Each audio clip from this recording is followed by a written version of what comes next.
Hi guys, this is Claudia from Metaldays 2016 for We Don't Care, and we have the pleasure of an interview with Napalm Death. Hi. Very pleased to meet you. Well, first of all, let me ask you about the scene that you kind of grew up in Right. musically. Right. Well, it was bands out of bedrooms basically. It wasn't like it is now. It was a lot of bands making music from 4-track recorders in their bedrooms. And the interesting thing about that is the quality and the vibrancy of that music was kind of worth more than bands with a $20,000 budget, just for argument's sake, you know. So it was great. You know, it was so fertile back then. So much quality of music, whether it was metal, punk, hardcore, you know, whatever.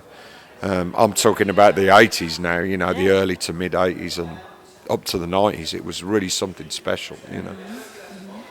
And did you have a lot of places to hang out, to listen to music and to play? Well, and there used to be a lot of venues that we used to go to around the UK. The one in Birmingham, which is where we're from, was the Mermaid, which is a pub with a venue on the top. And you used to get, it was mainly punk gigs. It was lots of classic punk bands we used to get there. I used to go every week. You know, me and Shane both used to frequent the place, you know. And I really, really loved it there. It meant so much to me, and I was absolutely heartbroken when it closed down, you know.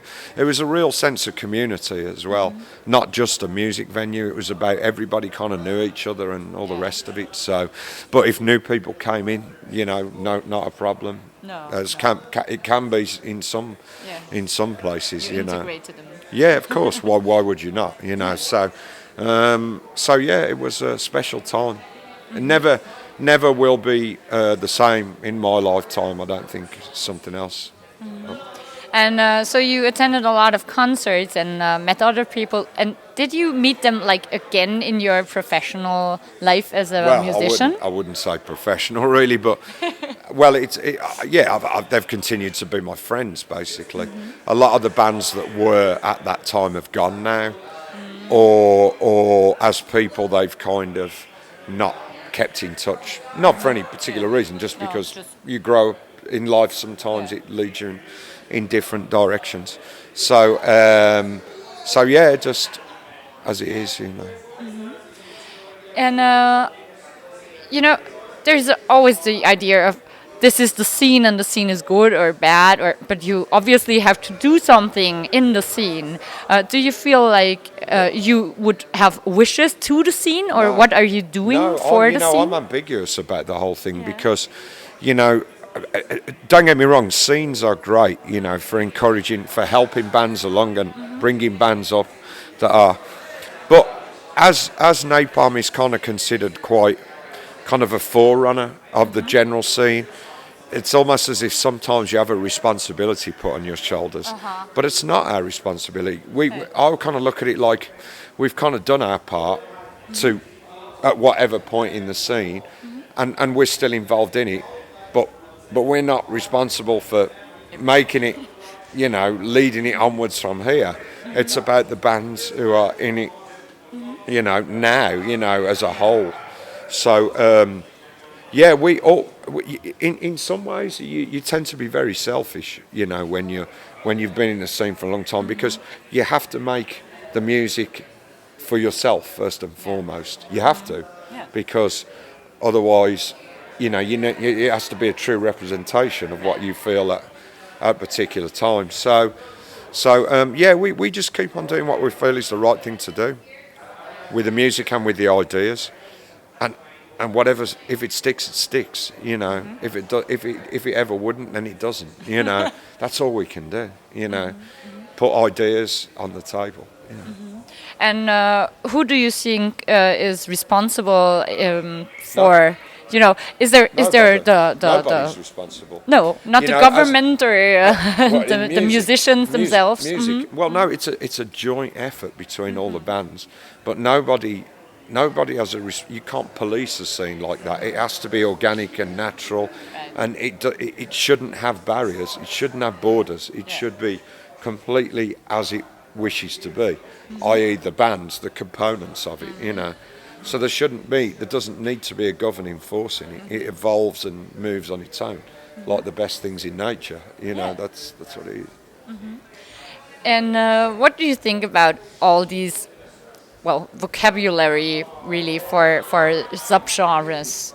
Do you think this is helpful sometimes, or this categorizations? Well, you can't really answer that because it's all down to the individual. You know, everything is subjective in this scene.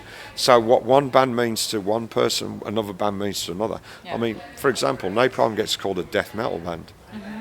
To me, it's not. You know, sure, it has elements in it, but it's only one narrow strand of the band. You know, so you see what I mean? It's all subjective. Some bands might be quite comfortable with being called certain things, and you know, every person to their own. Everybody's got their own ideas. Right. So it helps, and it's also unhelpful. You know, so it's At the both. same time, It's both. You know. What do you think is arts? Is Art. are That's you an a good artist? thing. Oh, I think so. See, there's one thing. I see certainly Napalm as more than a band. You know, I see it as an art form, and I know that might sound a bit pretentious to some people, but that's really how I see it. Because, and the reason I say that is because we've not only done music. You know, the artwork of the band is not an afterthought for us. It's as important. But we've also done stuff like things with in art installations, you know, to where we've played and there's been like certain effects on that installation. And I love that stuff. It totally appeals to me. I love the science of it almost, you know. So for that reason, it's more than just music. You know? So, and you have with you also a crew, like people who do certain things to this artwork and to the sound, to the light? Well, we have artists that we've always used. If you're asking if we've got a crew on the road, not really. We've got a sound guy, and sometimes we have a tour manager if it's a long tour. But apart from that, no, we're very self-contained, you know. So. But you're keeping in touch with other artists and.